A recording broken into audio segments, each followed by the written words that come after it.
Bonsoir à tous. Avant-propos, mes remerciements à tous les participants qui, chaque fois, s'arrangent avec leur agenda. Donc, je mange serré pour répondre présent à mon webinaire. Nous sommes dans le cadre du Digital Boost programme où on essaie d'aider les paiements sur différents sujets. Et donc, aujourd'hui,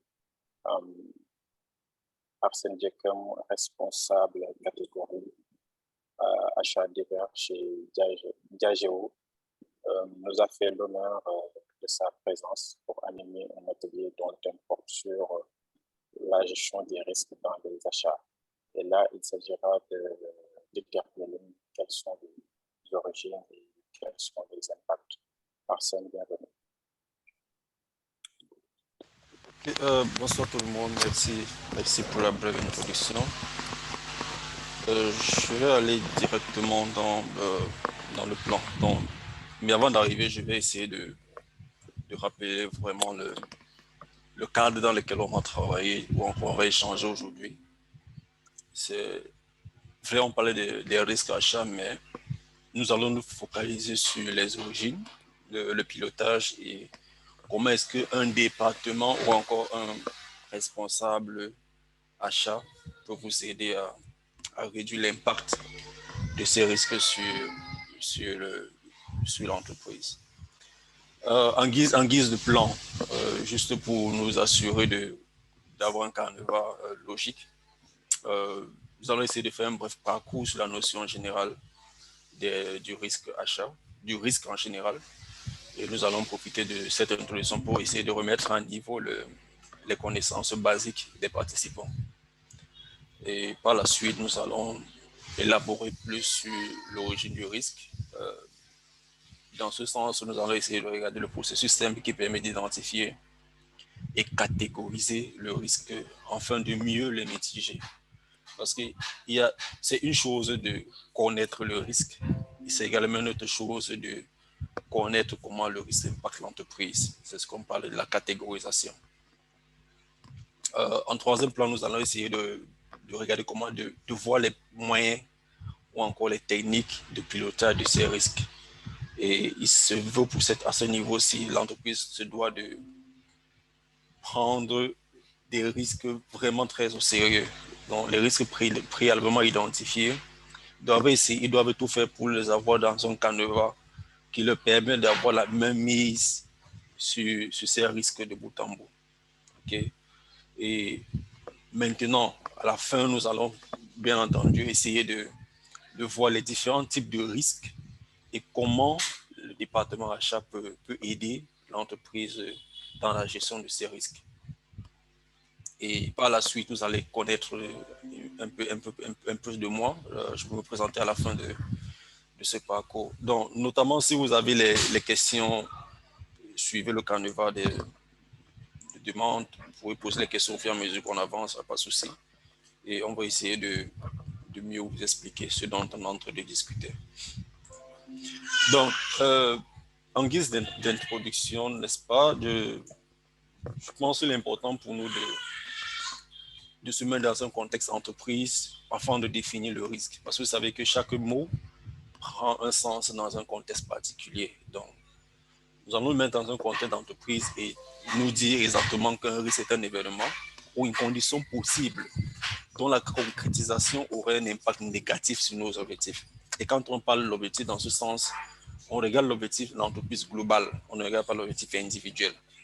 Okay, donc, en fonction du plan stratégique qui a été mis en place par l'entreprise, vous êtes capable de savoir quelles sont les natures, quelles sont les incertitudes qui vont m'empêcher d'atteindre ces objectifs. Donc, je parle principalement pour ceux qui ont fait la formation depuis lundi. Vous avez les différents panélistes qui ont abordé différents sujets. Et je vous garantis que tous ces sujets sont les sources de risques qu'ils ont élaborées dans leur présentation. Maintenant, pourquoi est-il important de piloter ces risques? Okay? Mesurer un risque ou encore comprendre comment le risque va t'impacter en tant que chef d'entreprise, en tant qu'entrepreneur, te permet de mieux savoir comment tu vas réagir. Okay, donc, tu sais déjà que tu as un risque qui est lié à une catégorie X et étant donné que tu fais un suivi minutieux autour de ces risques, plus tu es au courant de l'évolution, de comment ça avance, plus tu es capable de mieux te positionner afin de réussir à réduire cet impact. Okay? Donc, c'est un peu comme si tu développais une carrosserie autour de toi. Et il est également important de savoir, de garder en tête les 5 notions, les 5 points essentiels autour d'un risque. C'est qu'il n'y a pas de risque zéro, ça n'existe nulle part. Et les risques doivent être identifiés au préalable. Le risque est un événement de conditions possibles. Donc, ce n'est pas parce que tu as dit que demain, la loi des finances va impacter que ça va t'impacter.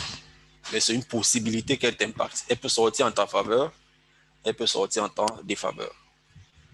Le risque et l'impact doivent être définis, c'est ce qu'on a dit au départ, et les risques initiés par l'entreprise existent sous plusieurs formes. Donc, ça, c'est les 5 points que vous êtes censé connaître quand vous travaillez sur les risques. Ceci étant dit, nous allons directement aller sur le premier plan de notre intervention aujourd'hui. Oh, désolé, ma machine est un peu très sensible. Okay. Le premier plan de notre intervention aujourd'hui tourne autour de l'origine du risque. Okay. D'où proviennent ces risques? C'est généralement les questions qui sont posées à tour de rôle. Et si vous le posez à certaines catégories de personnes, vous allez recevoir des réponses génériques. Okay? On va vous dire, va faire ton analyse pestel, tu vas savoir où ça sort. On va vous dire, va regarder les tendances macroéconomiques. C'est un peu gros en fait pour un entrepreneur qui n'a vraiment pas du temps à comprendre tous ces détails. Donc, d'où proviennent ces risques? Nous allons essayer de le voir tout d'abord sur un plan générique, ce qu'on appelle l'univers du risque. Okay? Vous devez être capable, en fonction de votre type d'activité, la nature de votre activité, vous devrez être capable de faire un inventaire possible des risques. Je prends un exemple. Vous êtes par exemple un cultivateur, ok? Et votre tendance stratégique serait de livrer vos produits, ça peut être du maïs, vers des multinationales. Vous savez que si vous achetez une tonne d'engrais ou encore une tonne de semences, ça peut vous donner 15 tonnes à la récolte. Donc, ayant déjà votre notion stratégique sur plan, ayant déjà votre besoin établi, quels sont les risques qui sont liés autour de ça? Il peut y avoir trop de soleil, il peut y avoir trop de pluie, il peut y avoir les mauvaises bâches de semences. Les semences peuvent être mal conservées, du coup, elles ne germent pas. Donc, c'est tout ce qu'on appelle l'univers du risque. Okay? Essayez d'aller dans un foutoir, puisez tout ce que vous pensez pouvoir être un impact ou encore un frein à l'atteinte de vos objectifs. Vous le mettez dans un sac. Donc, vous le mettez quelque part. Et maintenant, quand vous l'avez fait, vous serez maintenant capable de leur repartir ou encore de leur reconditionner sous 4 plans spécifiques qu'on va essayer de regarder ensemble. Okay? Je n'ai pas voulu prendre toute la famille des risques qui peuvent exister. Donc, le premier plan de risque dans lequel vous pouvez classer ces éléments de risque puisés dans l'univers du risque, c'est le risque stratégique. Généralement, les PME ont cette tendance à éviter de faire les stratégies. Je pense à un panéliste qui a parlé des stratégies en début de semaine. Et vous allez vous remarquer que tous ceux qui ont des restrictions à faire une stratégie viable ont toujours des problèmes à progresser. OK? Donc, puisant de l'univers de vos risques, quels sont ces risques qui sont qui peuvent être catégorisés comme risques stratégiques. Vous devez être capable de le mettre sous cet angle. Et vous devez également être capable de prendre en considération votre environnement actuel quand vous faites cette catégorisation des risques stratégiques. Vous devez également être capable de prendre en considération votre business plan. Vous devez être capable de prendre en considération toutes choses qui forment le socle de votre activité. OK? Avant d'envoyer un risque particulier sous l'onglet stratégique. Le risque opérationnel. Le risque opérationnel, ça survient sous plusieurs formes ou encore, ça survient de par l'évolution des choses dans le marché. Donc, vous allez remarquer que depuis la notion de mondialisation, il y a plusieurs choses qui se passent. Il y a les accords qui sont ouverts entre les nations. Il y a les changements de processus en termes, pour ceux qui font plus dans l'import-export. Il y a le changement de recettes de production. Pour ceux qui font dans l'agriculture, vous allez remarquer si dans le passé, vous utilisez l'engrais A, cette année, vous allez peut-être utiliser l'engrais B. Donc, tous ces risques ont un impact sur vos opérations. OK, donc, une fois que vous avez essayé d'avoir ces éléments de risque déjà établis dans l'univers des risques, l'étape suivante, après avoir catégorisé les risques qui sont liés à la stratégie ou encore les risques qui peuvent impacter votre stratégie générale, vous leur classifiez également sous les risques opérationnels. Quels sont ces risques dans l'univers des risques qui sont liés aux opérations, à votre nature? Donc, restez dans un contexte qui vous convient, qui vous représente le mieux. Ne partez pas prendre un contexte d'une entreprise digitale pour essayer d'avoir le même type de risque que lui, parce que vous avez peut-être vu ça quelque part. Non. Restez dans votre contexte et catégorisez le risque dans la rubrique opérationnelle. Quand on va dans la prochaine famille de risques qui sont les plus courants, on a les risques financiers. OK? Et dans ce sens, on va dire le risque financier désigne la viabilité financière d'un acteur donné. Qu'est-ce qu'on est en train de dire par là? On est simplement en train de vous dire, vous, chef d'entreprise, vous avez certainement un fonctionnement au niveau de la finance. Vous avez une connaissance générale de vos flux entrants et de vos flux sortants, ce qu'on appelle opérationnellement le cash flow. Okay? Vous avez une notion de votre cash flow. Et vous savez également que si le cash flow est déficient, ou encore il va vers une tendance qui ne vous permet pas de réagir de façon spontanée aux éventualités, vous ne serez pas capable de soutenir sur une longue durée. OK, donc, quels sont ces risques dans l'univers des risques? Quels sont ces risques qui peuvent être classifiés comme risques financiers? OK, donc une fois que vous avez répertorié ces risques, vous les mettez également dans le même sac de risques financiers.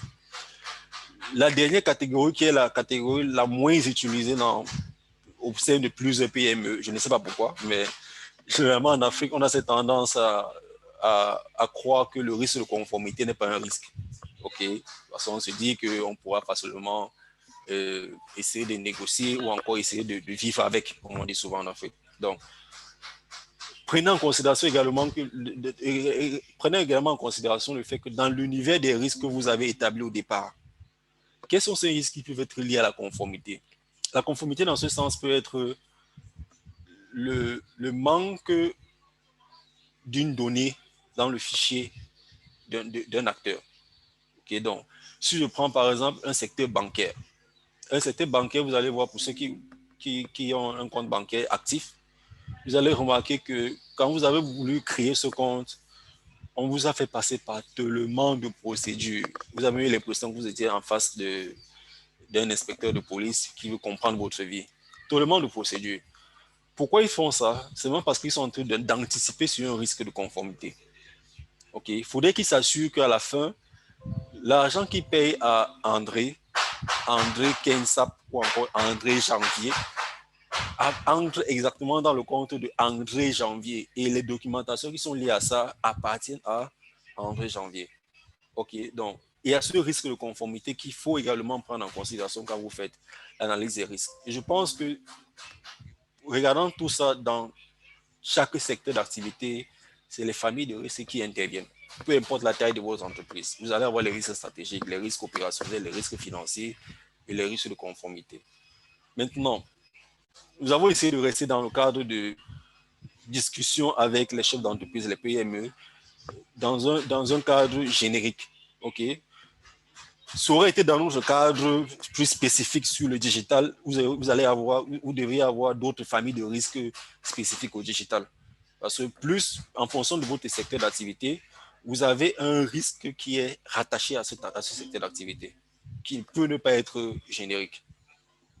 Donc, une fois que vous avez donc essayé de comprendre l'origine de vos risques, il faut maintenant le piloter. Il faut maintenant piloter ces risques.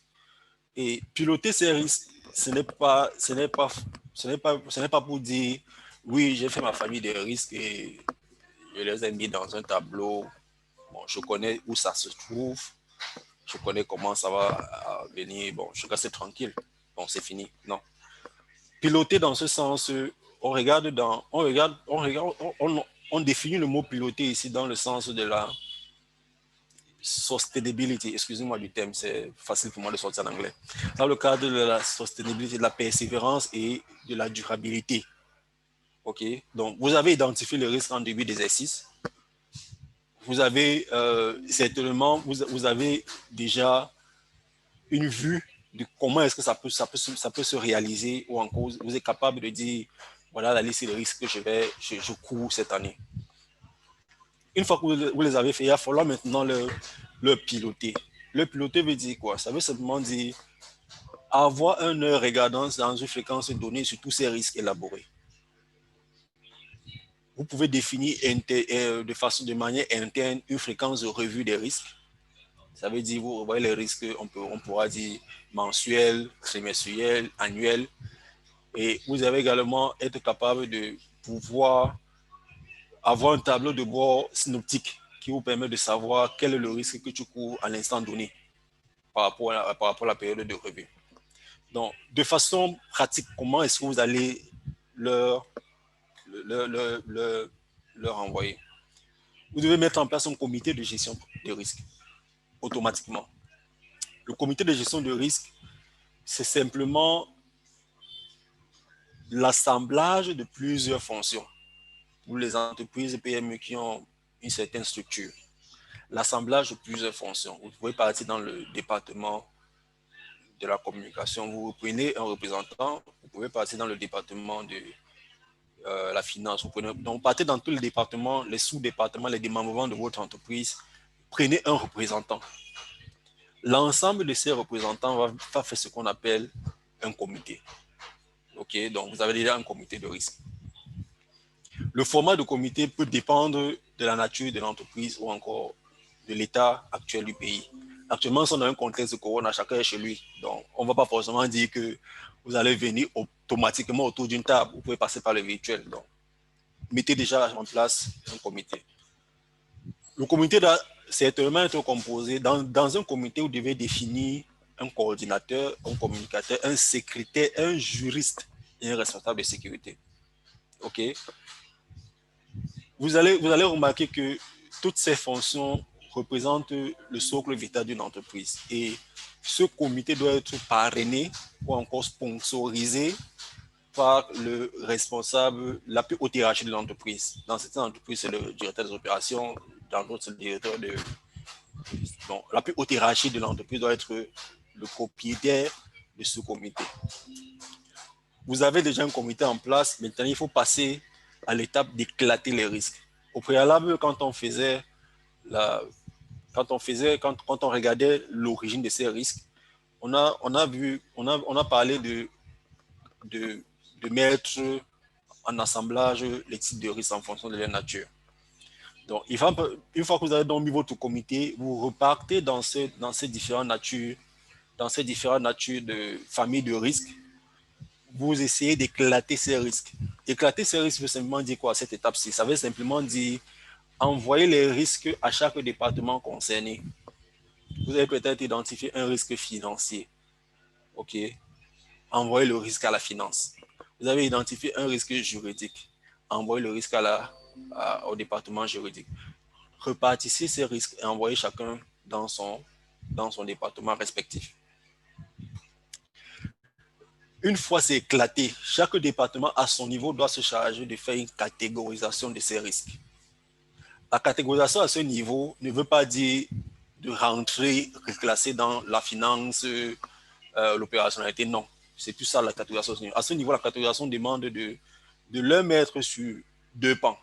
Un pan de l'impact et un pan de la fréquence. Et personne n'est mieux placé pour faire ce type d'exercice que le département concerné par ce risque. OK. Donc, pour les entreprises qui n'ont pas de département, parce que certaines personnes peuvent se sentir lésées, comme je parle de département, et ils sont encore peut-être entrepreneurs ou encore à une très, très petite base. Pour ceux qui n'ont pas de département, vous allez simplement vous charger d'être le représentant de tous ces départements en un. Donc, vous devez être capable d'avoir une notion pratique et générale de tous ces différents risques identifiés au préalable, que ce soit juridique, financier et tout. Vous devez être capable d'avoir tout ça, d'avoir connaissance basique de tous ces éléments. Et maintenant, leur catégoriser en fonction de l'impact et de la fréquence. Pourquoi est-il important de catégoriser en fonction de l'impact et de la fréquence? Quand je prends un risque, on peut dire le risque de coupure électrique, un exemple juste. On va dire coupure électrique. Quel est l'impact de la coupure électrique pour une entreprise de salon de coiffure comparé à l'impact d'une coupure électrique sur une entreprise de production? Donc vous allez voir que les deux natures d'activité ne vont pas gérer les risques de la même façon. OK? Le salon de coiffure peut dire que bon, je ne mets personne dans le casque. Je vais laver ta tête, essuyer tes cheveux et te tresser normalement. Je ne te mets pas dans le casque. L'entreprise de production ne pourra pas dire ça. Si elle n'a pas un groupe électrogène, elle est sûr que son étude de production de la période est erronée. OK? Donc, vous allez donc voir qu'en fonction de la catégorisation, vous serez capable de mieux juger si le risque est important ou il est juste dérisoire ou il ne sert à rien. Prenez en considération le fait que vous avez puisé dans un univers et maintenant vous êtes en train de voir si ce risque s'adapte à votre contexte. OK? Donc, une fois que vous avez donc fait cette fréquence, cette catégorisation de risque, il est maintenant question pour vous de le monitorer. Le monitoring de ces risques peut se faire avec un logiciel ou un fichier Excel bien automatisé. Quand on parle d'automatisation, c'est simplement pour réduire le niveau de travail manuel qui va se passer autour. Parce que je vous garantis, c'est un exercice fastidieux. Et avoir une équipe ou encore une personne qui va se mettre autour tout le temps pour écrire A, B, C, D, E, F, G, H, je vous garantis que vous n'allez jamais finir de revoir vos risques à temps. Donc, vous utilisez soit un logiciel, soit un fichier Excel bien automatisé. Pour ceux qui n'ont pas les moyens de se procurer le logiciel, vous utilisez un fichier Excel. Le fichier Excel bien automatisé va vous permettre de ressortir ces risques dans un quadrant qui peut être dans ce sens. OK? Si vous voyez le curseur, dans un quadrant dans ce sens. Et ce quadrant vous permet d'avoir une vue synoptique. À savoir, j'ai combien de risques qui peuvent être considérés comme risques dérisoires. Ils vont se classer dans la zone verte. J'ai combien de risques qui peuvent être considérés comme un risque potentiel et important. Ils vont se classer dans la zone orange. J'ai combien de risques qui sont critiques. De telle sorte que si ça me prend, je suis fini. Je vais essayer de garder le contexte, le langage qu'on comprend le mieux. De telle sorte que si ça me prend, je suis fini. Vous allez le garder, il va se classer dans le cadran rouge. OK? Et à chaque fois que vous allez revoir dans ces risques, il va donc falloir être capable de générer un rapport. Un rapport de risque doit être généré et validé par le comité. Tout à l'heure, on a dit que les risques doivent être éclatés et catégorisés par le département concerné du risque. Maintenant, le département concerné du risque doit pouvoir reporter ces risques de son département vers le communicateur du comité de gestion de risque.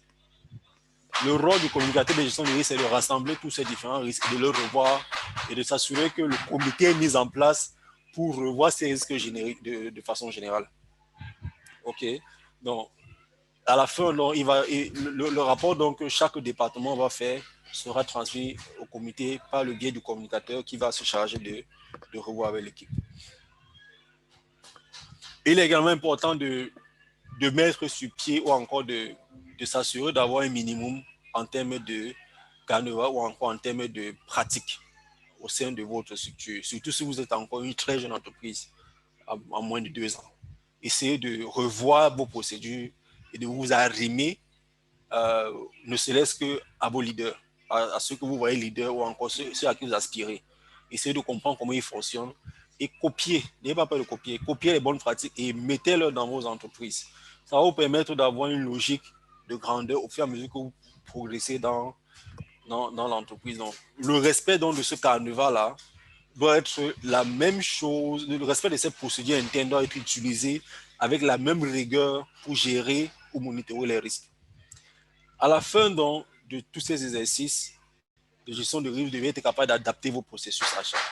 Je vous ai dit tout à l'heure qu'on va rester dans un contexte. OK? Tous ces risques peuvent être. On est capable d'intituler ces notions de gestion de risque QHSE. Donc, on reste dans le contexte des achats.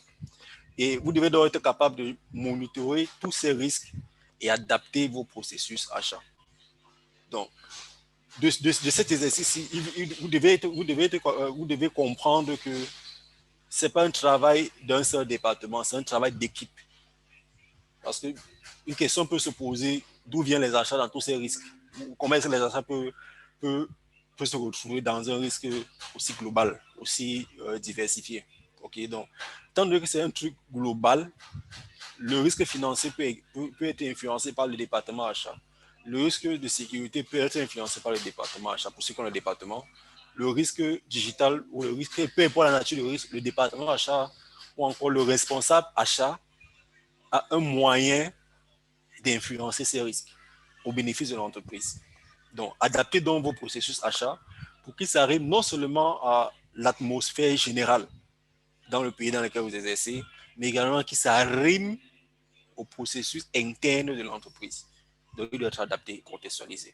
Donc, je vais continuer. Donc,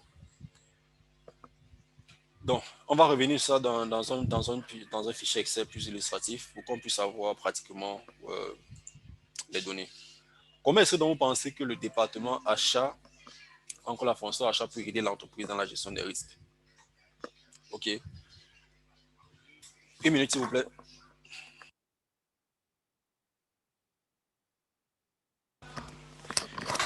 OK. Comment est-ce que le département achat peut vous aider ou encore un responsable achat bien formé peut vous aider dans la gestion des risques? À ce slide ici, je vais aller vraiment doucement pour qu'on puisse comprendre exactement l'impact d'un département achat ou encore d'un responsable achat éveillé. Donc, nous gardons l'esprit de l'univers du risque. Et nous avons vu tout à l'heure, vous êtes capable d'avoir un univers de risque et dans tous ces risques identifiés au préalable, vous avez d'autres qui sont classifiés au vert. Pour ces risques classifiés au vert, ils vont rester dans l'univers parce que vous ne voyez pas trop l'impact sur vous à l'instant T ou encore dans le futur proche. Tout ce que le département achat peut faire ou encore l'entreprise peut faire à ce niveau, c'est de s'assurer d'avoir les processus conformes et adaptés au contexte. Nous sommes dans un contexte de pandémie et toute entreprise qui ne s'est pas adaptée à ce contexte, elle ne peut pas résister pour longtemps. Elle peut encore être là aujourd'hui, elle suivie, elle ne vit pas. Okay? Donc, adaptez-vous au contexte. Okay? Faites une bonne définition du risque.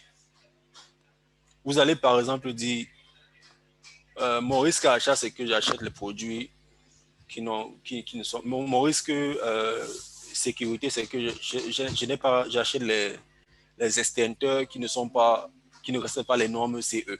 Un exemple.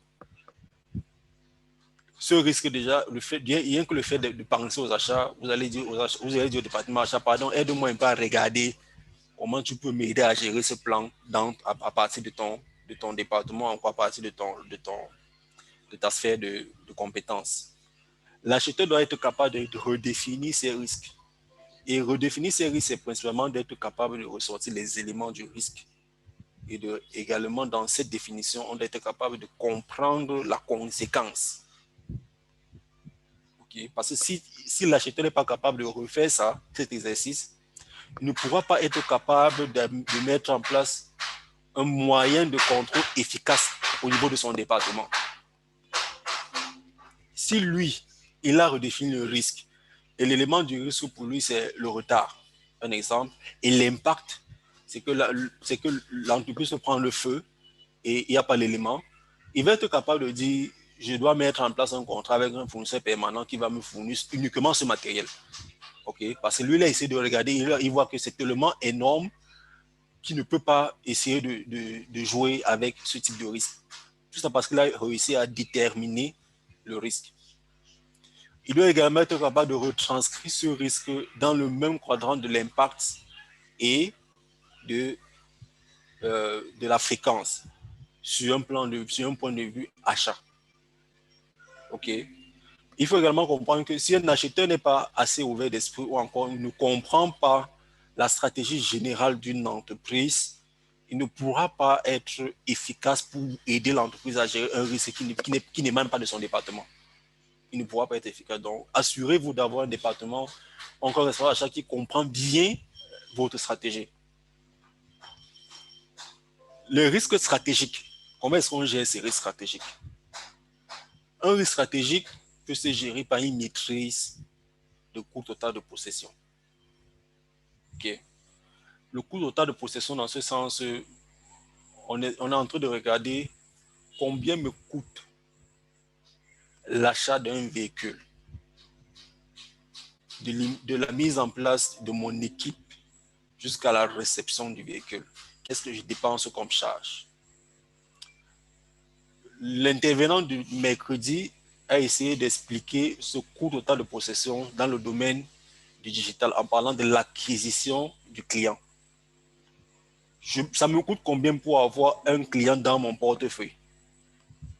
Ça me coûte combien en prenant en considération les frais de communication, en prenant en considération les frais de transport, en prenant en considération la maintenance, tous les éléments, ça me coûte combien? Vous allez remarquer qu'un département achat qui fait cet exercice peut inciter un changement drastique d'une stratégie entreprise. Parce qu'il est entré dans tous les méandres des bons d'achat, des bons de commande. Il a essayé de comprendre qu'est-ce qui entre dans ces coûts. Comment est-ce qu'ils sont répertoriés dans les différents départements? Comment est-ce qu'ils fonctionnent? Comment est-ce qu'ils impactent l'entreprise en général? Et ils sont capables de venir dire au comité de gestion de ou encore à la direction générale de dire l'achat de ce véhicule, s'il nous coûte plus cher, parce que voilà les éléments qui entrent en considération, qui sont pris en compte, comptabilisés au niveau de la finance, voilà l'impact qu'on peut ressortir. Donc, ça permet de gérer un risque stratégique. Je prends un autre exemple de risque stratégique. Pour les entreprises qui vont faire dans la production ou encore les entrepreneurs qui pensent aller dans un domaine de production, vous allez avoir besoin de sortir votre premier produit. Pour sortir votre premier produit, vous allez dire, j'ai besoin de l'emballage, j'ai besoin de X, j'ai besoin de Y, j'ai besoin de Z. Vous allez demander à un de vos collègues de vous acheter un emballage. Il va peut-être aller tricher l'emballage d'un produit similaire et l'acheter pour vous le donner. Sur le plan stratégique, ça peut être bonne comme ça peut être mauvaise. Prenons le cas où elle est mauvaise. Elle est mauvaise pourquoi? Parce que vous achetez par exemple un emballage qui ne respecte pas la norme de consommation. C'est un exemple. Et étant donné qu'elle ne respecte pas la norme de consommation, l'acheteur n'a pas pris le temps ou encore n'a pas pris soin de regarder l'aspect sécurité de cet emballage. Il n'a pas pris soin de regarder l'aspect recyclage. Il n'a pas pris soin de regarder l'aspect conservation en termes de magasin. OK? Donc, une fois qu'il sera capable de vous ressortir toutes ces charges liées à l'achat, la gestion et le recyclage de ce produit, vous pouvez complètement changer votre stratégie d'emballage. Vous pouvez opter pour les emballages recyclables dans vos usines. Le cas des entreprises qui produisent les vins dans les bouteilles cassables, retournables. OK? Parce qu'ils ont trouvé que s'ils prennent totalement un type d'emballage, ça ne leur permet pas de garder une vision stratégique soutenable. Le deuxième moyen de gérer un risque stratégique, c'est de proposer au département achat. Il doit être capable de proposer l'externalisation des tâches. Si vous avez une entreprise avec un département achat et que l'acheteur se prend pour roi de mettre en place les stratégies sans concerter tout le département ou encore prendre l'information des différents départements, c'est que vous avez en place de vous un acheteur qui ne comprend pas la stratégie d'entreprise. Okay? Il n'est pas mauvais. Il ne comprend pas simplement la stratégie de votre entreprise. Externaliser une tâche ne veut pas forcément dire qu'on va réduire l'effectif de l'entreprise. Okay? Donc, l'acheteur qui va venir vous dire externalisons cette tâche, il va certainement vous donner le pour et le contre. Et vous, au niveau stratégique, vous allez savoir si vous êtes capable de supporter les risques qui viennent avec ce contre. Je prends un exemple.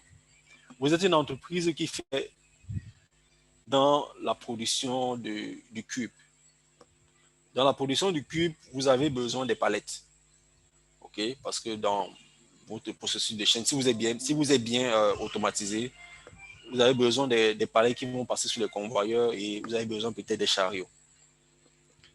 Vous allez aller acheter les chariots et vous allez absorber ces charges de maintenance chariot dans votre livre de comptabilité.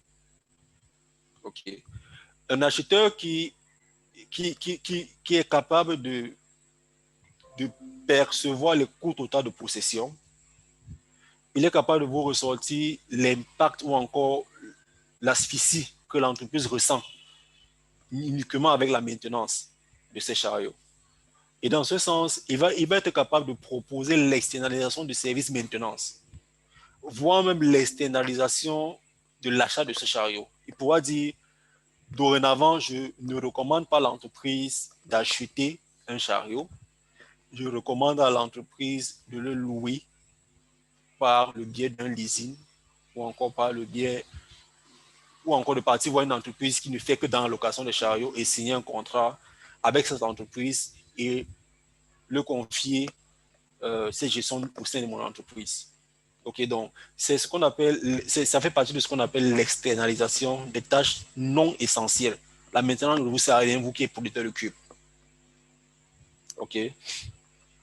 Maintenant, vous avez besoin d'harmoniser vos besoins d'achat. L'harmonisation des besoins d'achat ne veut pas dire qu'on va imposer tout le monde à avoir le même besoin. Ça veut simplement dire en début d'année, en début d'exercice, vous devez être capable de recenser le besoin général de l'entreprise. Toujours le catégoriser en fonction de la criticalité, en fonction de votre nature d'activité. Et maintenant, de le transmettre au département achat. L'acheteur à ce niveau ne va pas se contenter d'acheter parce que c'est venu. Il va se contenter de comprendre ses besoins et de mettre autour de ça une politique d'achat groupée. L'avantage dans cette harmonisation va simplement résulter du fait qu'il pourra faire un achat de groupe qui va permettre à ce qu'il ait des bénéfices sur l'achat parce qu'il a négocié un volume. Ok, et c'est vers où on est en train de partir. C'est seulement de dire, voilà mes risques au niveau de la stratégie. Comment est-ce que l'acheteur peut m'aider à les réduire? Et voilà les 3 points essentiels qu'on a essayé d'expliquer pour que vous, à votre niveau, vous les transcriptez dans un contexte qui est le vôtre. Le risque opérationnel. Vous avez fait tous les exercices préalablement définis. Maintenant, vous avez les risques opérationnels qui sont liés à chaque département. Comment est-ce que l'acheteur peut aider à gérer le risque opérationnel de leur département logistique, pour un exemple? L'acheteur peut définir un plan de sourcing. OK? Il peut définir un plan de sourcing. Il peut dire, tu as peut-être un risque sur le fait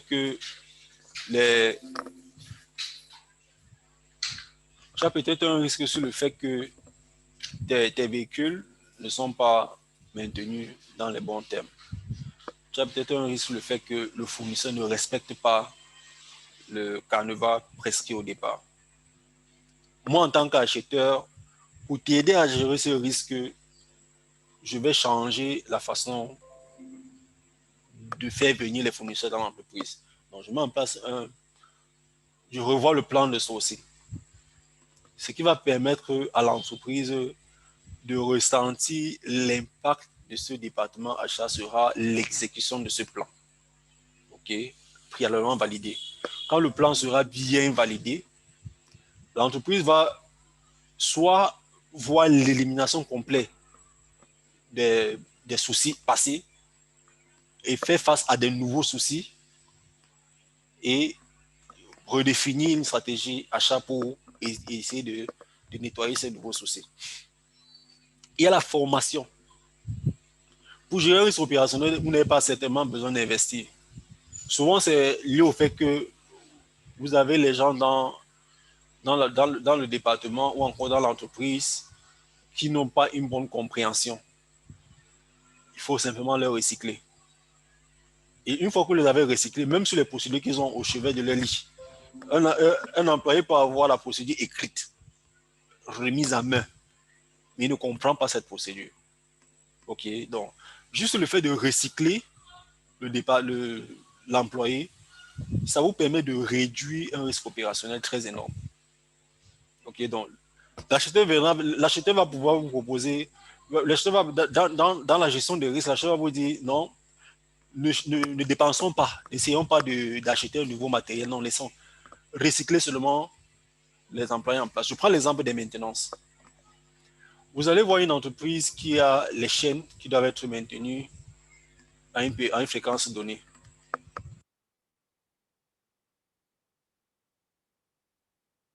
Vous allez voir une entreprise qui a les chaînes de production qui doivent être maintenues à une fréquence donnée. Et il a pris sur lui la gestion de ces risques de maintenance en ayant les maintenanciers maison. OK? Le maintenancier maison, il sait qu'il vient, il cogne la machine à gauche, il cogne à droite, il part à sa marche. Mais il ne prend pas en considération le fait que le matériel qu'il a utilisé pour cogner à gauche et à droite doit être rangé dans un coin qui va lui permettre demain de revenir dans le même coin pour réutiliser ce matériel. Donc, du coup, vous pouvez faire face à une entreprise qui est simplement, à un département de maintenance qui est simplement désorganisé. Et on vous demande tout le temps d'acheter le matériel, pourtant, le matériel est bien classé quelque part dans un foutoir. Donc, faites seulement une formation, recyclez le personnel autour des opérations. Mettez en place les moyens pour leur permettre de classer, de ranger le matériel à la fin, et ce risque opérationnel sera réduit. Okay. C'est également un travail qui peut être fait au niveau des achats, parce que quand ils vont maîtriser les coûts total de possession, ils vont être capables d'interroger les différents départements. Tu as acheté ça en telle année, pourquoi celui-ci n'est pas, pourquoi c'est X, pourquoi c'est Y. Tu as fait ça en telle année, pourquoi c'est Z, pourquoi c'est A. Donc, ça va leur permettre d'interroger, de comprendre pourquoi c'est X, pourquoi c'est A, et d'orienter l'entreprise dans la meilleure stratégie. Les barrières de contrôle. Ici, on ne parle pas des barrières de pluie. Les barrières de contrôle, c'est seulement pour dire je suis responsable d'achat, quel est mon niveau d'approbation que je suis autorisé à faire. Ça fait passer ce qu'on appelle les barrières de contrôle. Essayez autant bien que mal d'avoir les barrières de contrôle bien établies. Vous devez être capable de déléguer plus de tâches pour essayer de fluidifier les opérations. Mais en tant qu'un bon acheteur, en tant qu'une entreprise qui respecte un département achat ou encore qui a un département achat, vous devez être capable d'avoir les barrières de contrôle. L'acheteur va donc dire la barrière de contrôle que je mets sur pied, c'est simplement de dire si tu as un besoin d'achat qui dépasse 100 000, viens aux achats avec. Venez déposer au département achat, ils vont se charger de faire ces achats. OK? Et ils vont se charger de négocier le meilleur coût, le meilleur délai, le meilleur tout pour satisfaire les besoins stratégiques de l'entreprise. C'est à ce niveau que les achats vont jouer. L'achat ne va pas jouer simplement le fait d'approbation, mais il va également jouer le fait de must do. OK, donc dans votre stratégie, vous devez être capable d'avoir le niveau de budget qui doit forcément être géré par le département achat, qui doit passer par un processus d'appel d'offres ou encore un processus de sourcing bien établi. La revue des performances fournisseurs c'est un remède à beaucoup de problèmes opérationnels. Et c'est un exercice qui est conjoint. OK.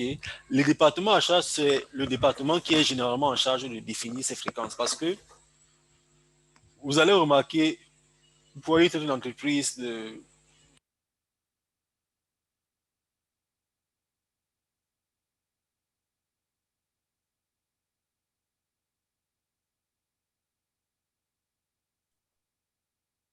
Arsène, allô?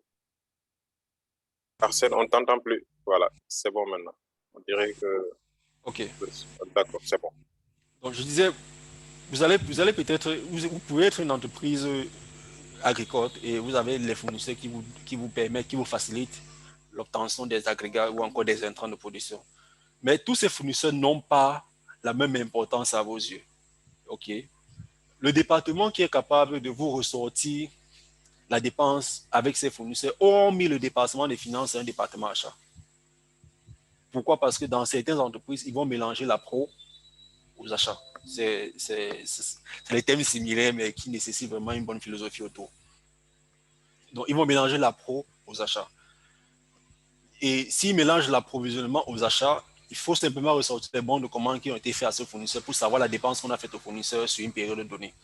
Donc, vous allez donc voir que la revue des performances on peut se faire uniquement sur la base de l'importance de la dépense de l'entreprise, l'importance de la nature du fournisseur dans les opérations, afin de mieux comprendre la fréquence de revue de ces opérations.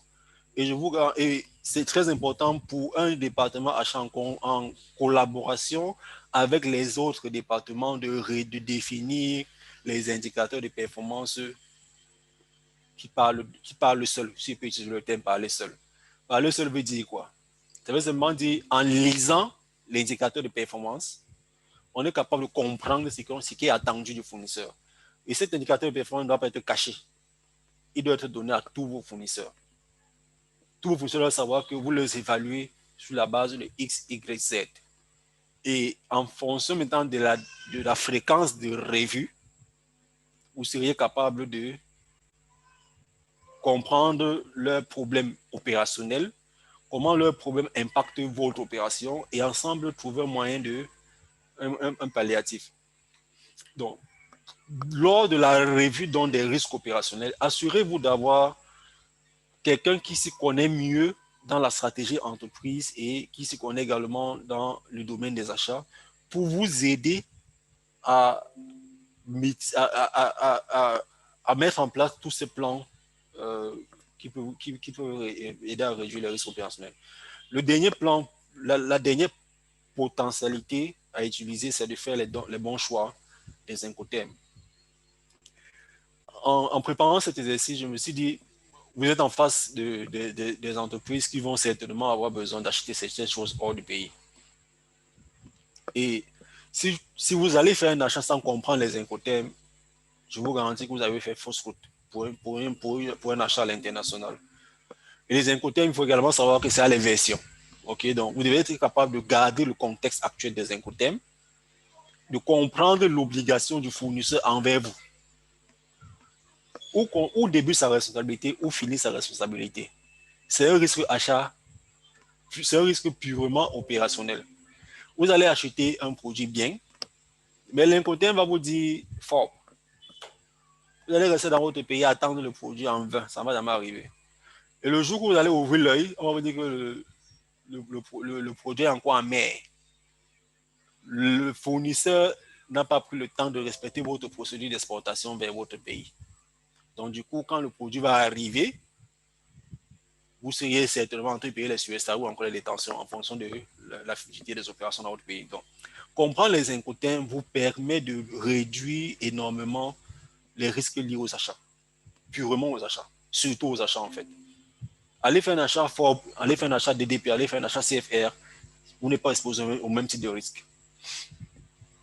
Donc, ça, c'est les propositions qu'on vous donne pour que, en faisant en regroupant, en éclatant et regroupant vos risques, vous serez capable d'avoir les bribes d'idées de comment est-ce que vous allez pouvoir gérer ces risques. Les risques financiers, nous sommes les PME, ok?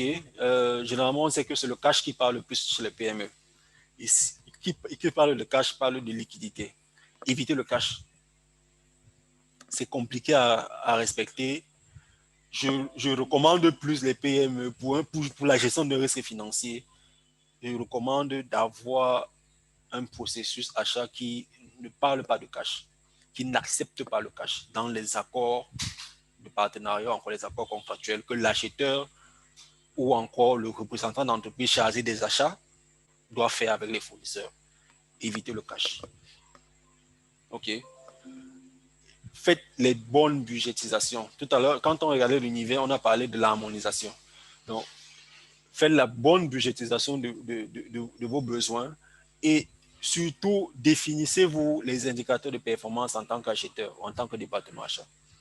Ça vous permettra de savoir si vous faites bonne route ou vous faites fausse route. Vous qui êtes chargé d'acheter des choses pour le compte de l'entreprise.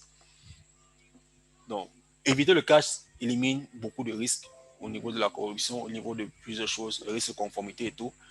Et avoir les bons budgets vous permet de dépenser dans le respect de votre pantalon. OK? Donc, vous allez être capable de dire j'ai dépensé 10 000, j'ai budgété 10 000. Le département d'achat m'a permis de bénéficier de 2 000.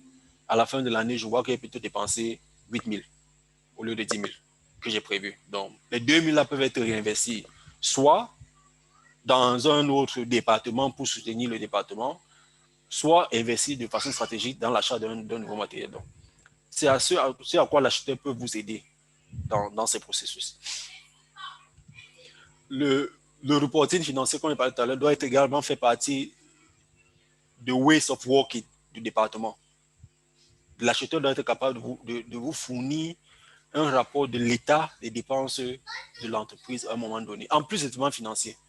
OK? Et ce que la finance doit donner doit concorder avec ce que l'acheteur doit être capable de te donner. Toi, en tant que chef d'entreprise, bien sûr. Donc, s'il y a un écart entre les deux, il va donc falloir comprendre pourquoi cet écart existe. Ça peut être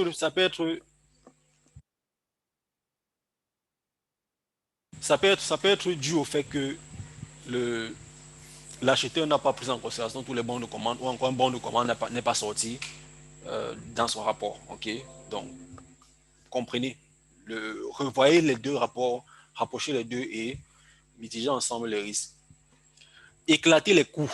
Après cette slide, je vais rentrer dans un fichier Excel pour aller un peu plus pratique dans la notion des risques, la définition et l'élaboration des rapports et tout.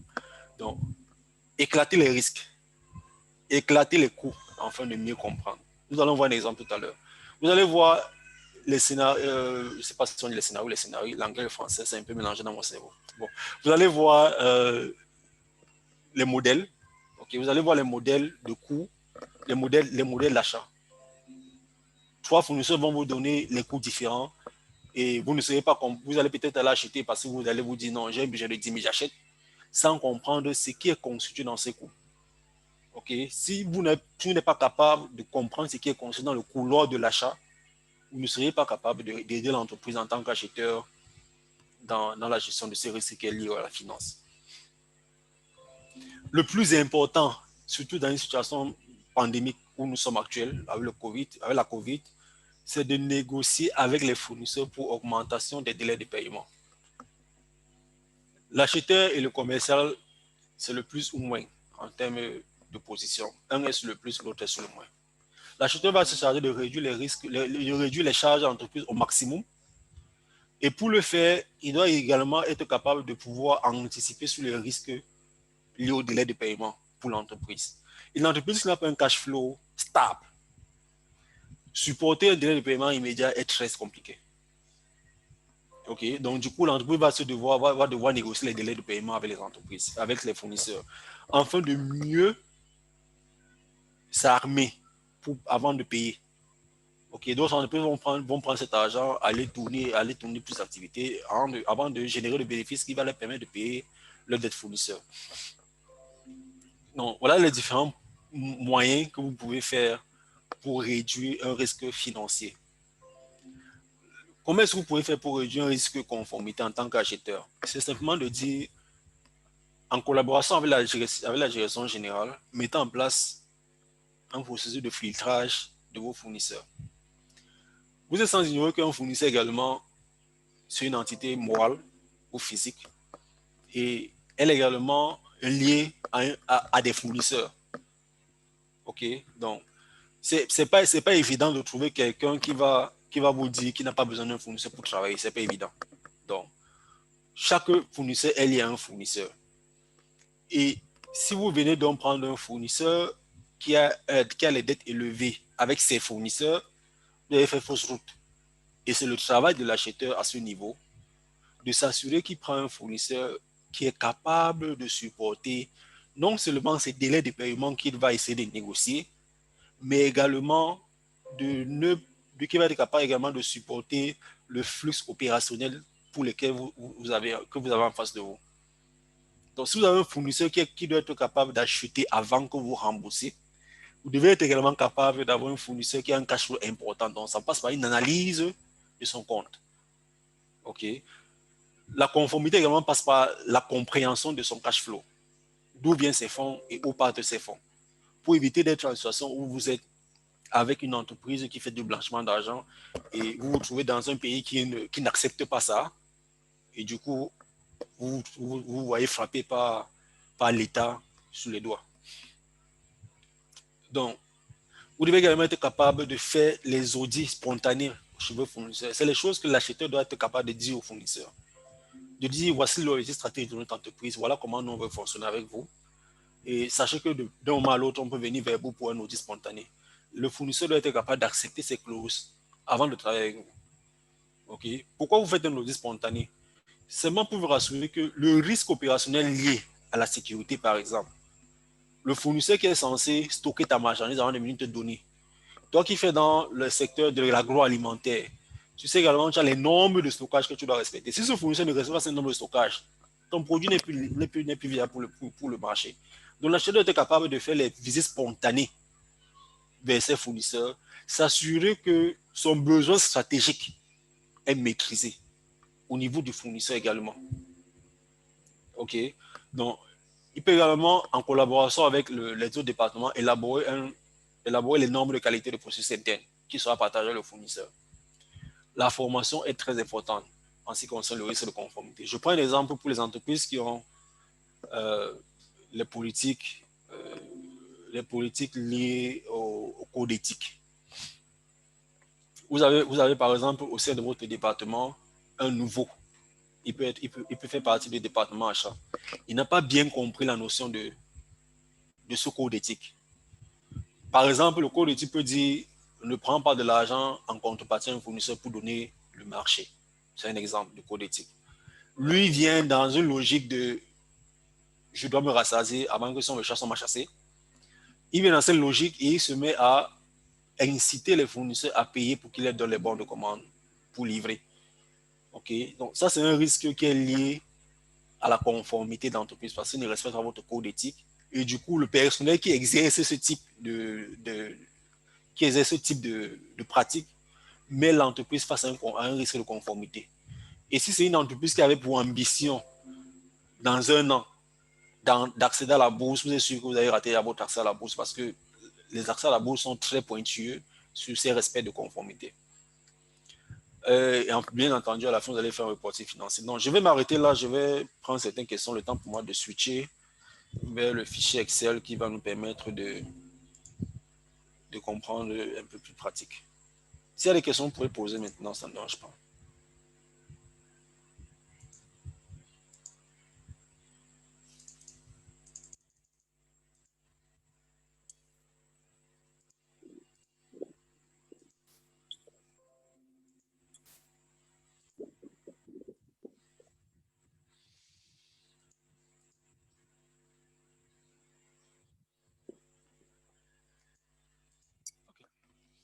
Donc, allons dans la pratique.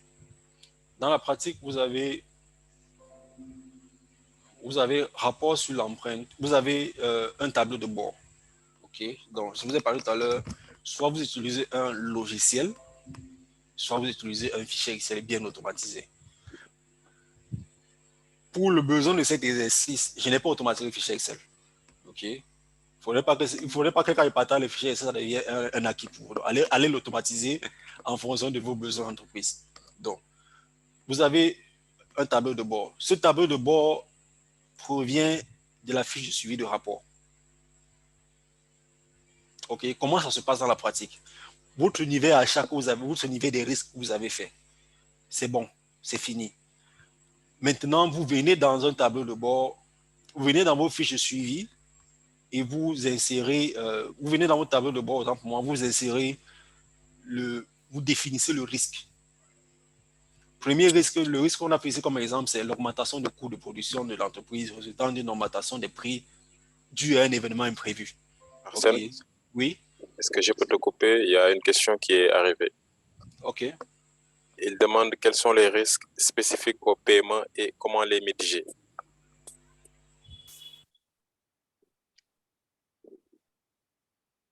Allô, je ne t'entends pas. Oui.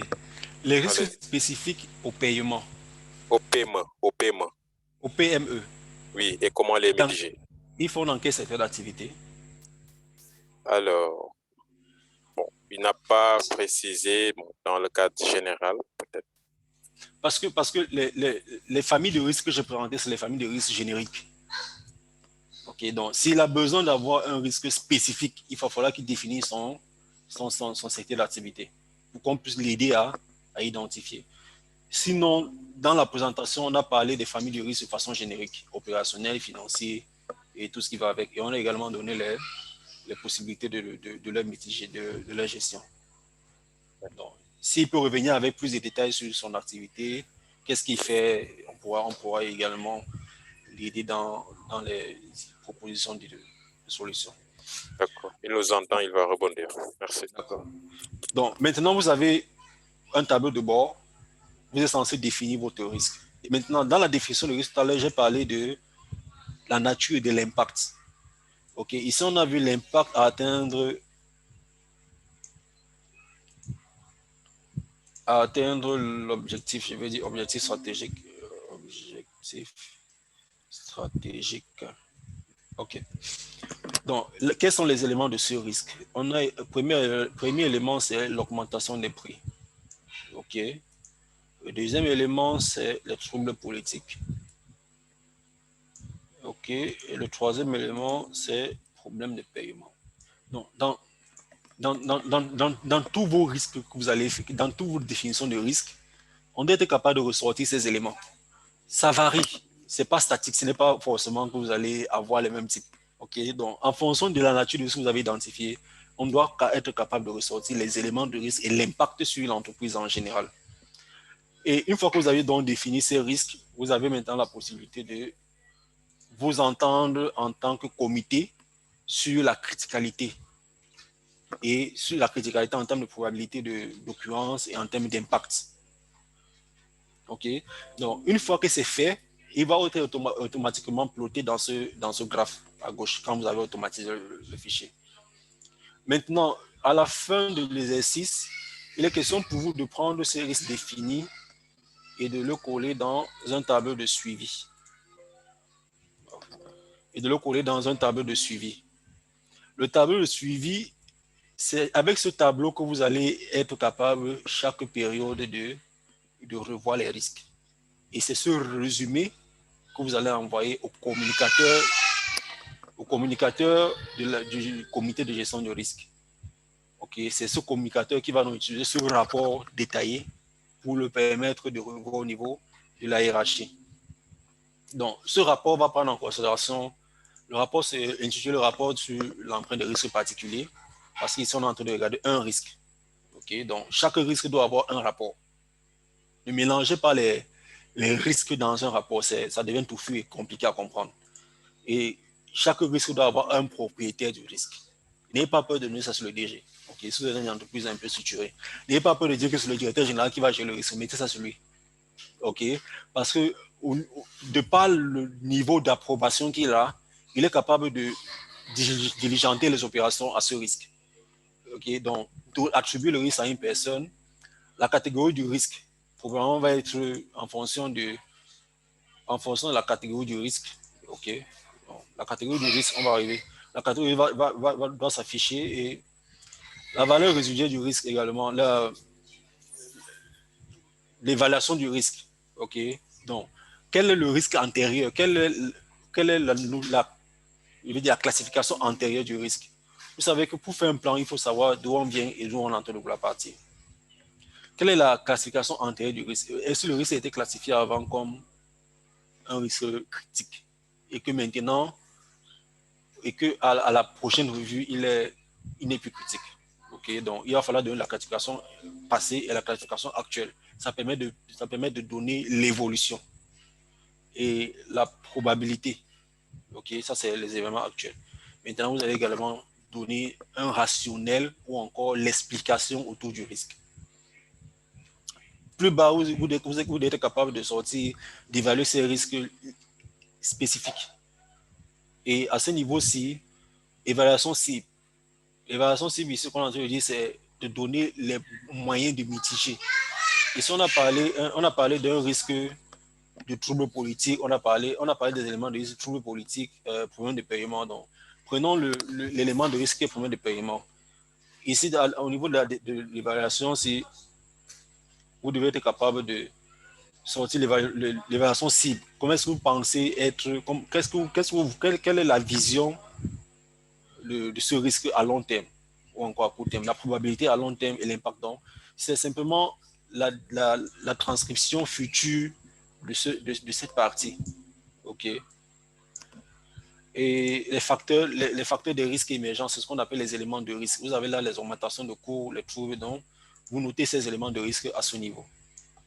Et maintenant, comment est-ce qu'ils sont mitigés? OK? Vous allez dire, par exemple, nous allons revoir les factures, nous allons revoir les délais de paiement fournisseurs. Vous allez mettre ici là comme description de l'activité, révision d'éléments fournisseurs et réduction. Donc, il va donc falloir déterminer et à la fin juger de façon objective si le plan est efficace ou pas. OK? Donc, c'est principalement ça. Donc, les autres éléments, les autres pages, tous ces pages doivent être automatisés. Donc, les autres pages doivent être également dans la même lancée. Les entreprises ont des différentes façons de classifier, encore de catégoriser leurs risques. Et en fonction de la catégorisation, ils vont attribuer un pourcentage. Donc, en interne, en tant que comité, vous devez être capable également de ressortir un pourcentage. L'impact est critique, la probabilité est critique.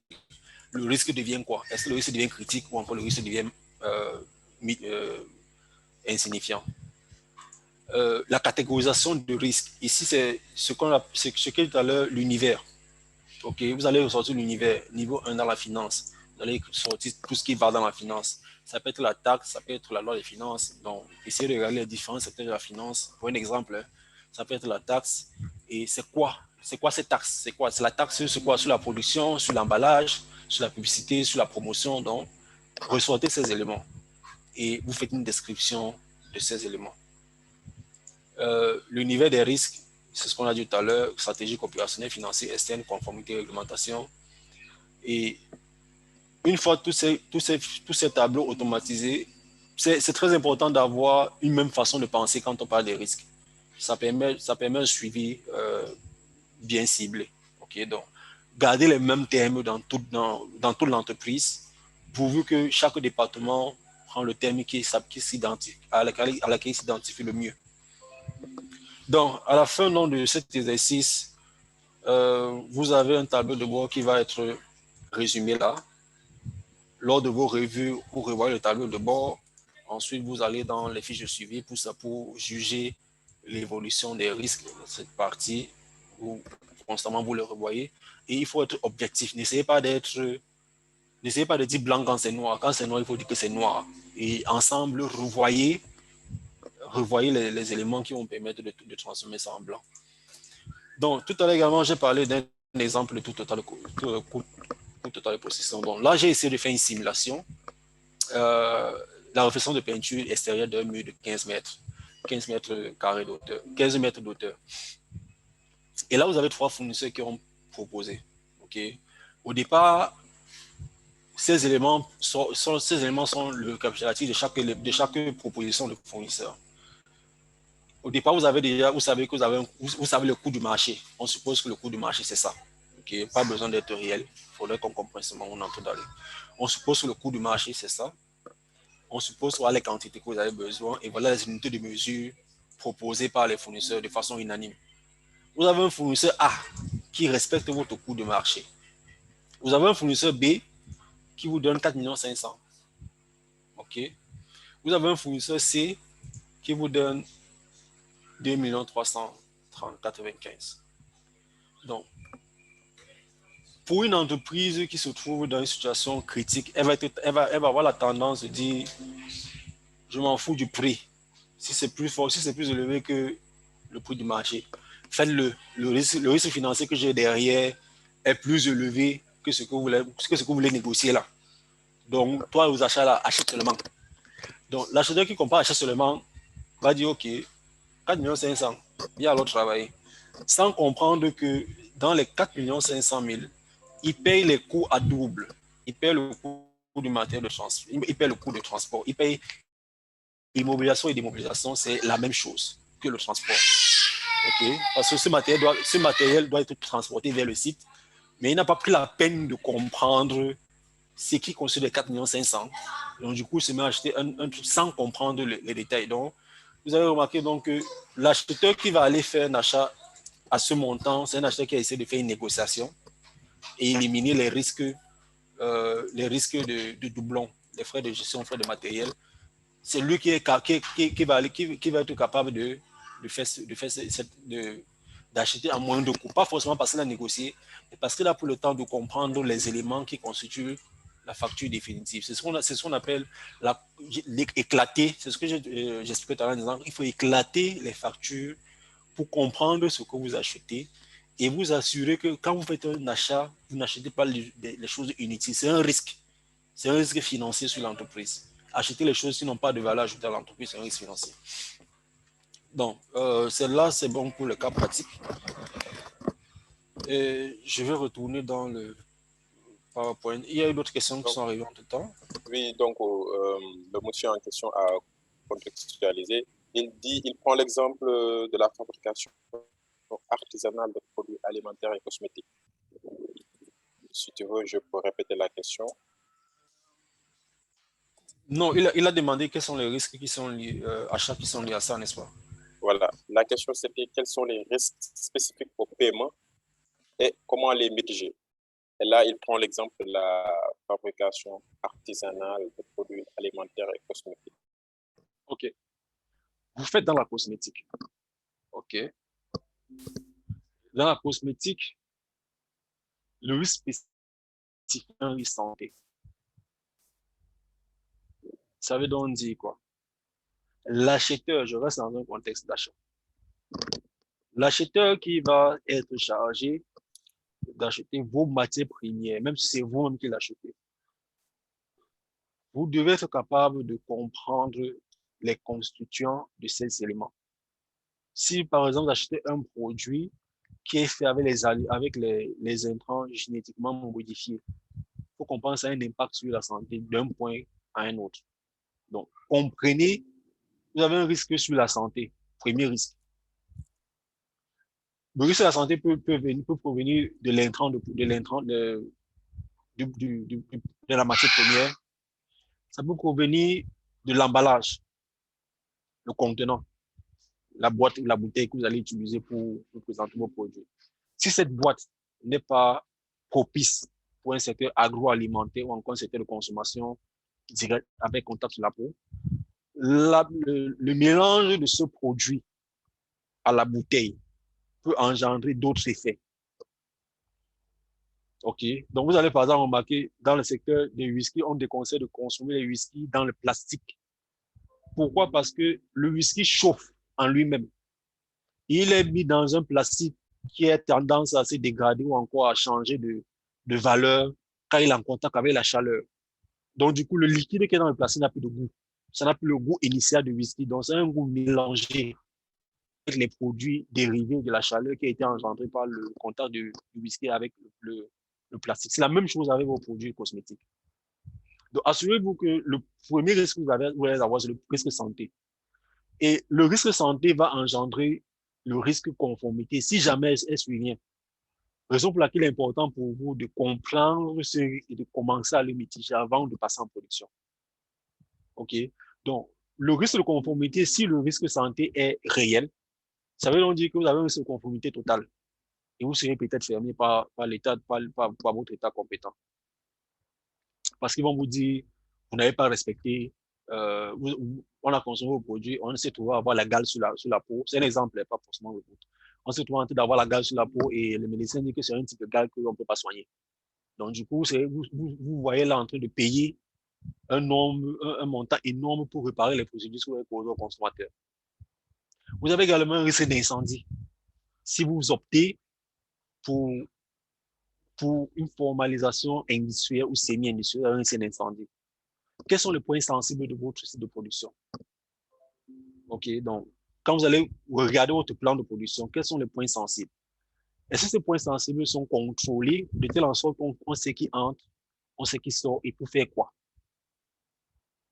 OK, vous allez remarquer dans les entreprises qui sont un peu, si vous partez par exemple le magasin de Jumia, ou si vous avez la possibilité d'entrer dans le magasin, vous allez voir dans le magasin, il y a ce qu'on appelle la fiche Kanban. C'est une fiche qui colle à l'entrée de chaque cage pour leur permettre de savoir ce qui a été, et chaque opérateur a l'obligation de renseigner ces fiches quand il passe. Ça leur permet de savoir ce qu'on a fait dans le rayon avant qu'il n'arrive. OK. Donc, le risque d'incendie peut être mitigé par la mise en place des sécurités d'accès. C'est un exemple dont je parle directement dans les possibilités de mitigation pour vous aider. Ça peut être mitigé par la mise en place de sécurité d'accès.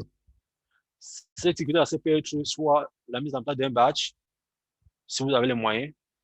Ce n'est pas un moyen que vous pouvez recruter quelqu'un qui va être assis de façon permanente, filtrer les entrées et sorties.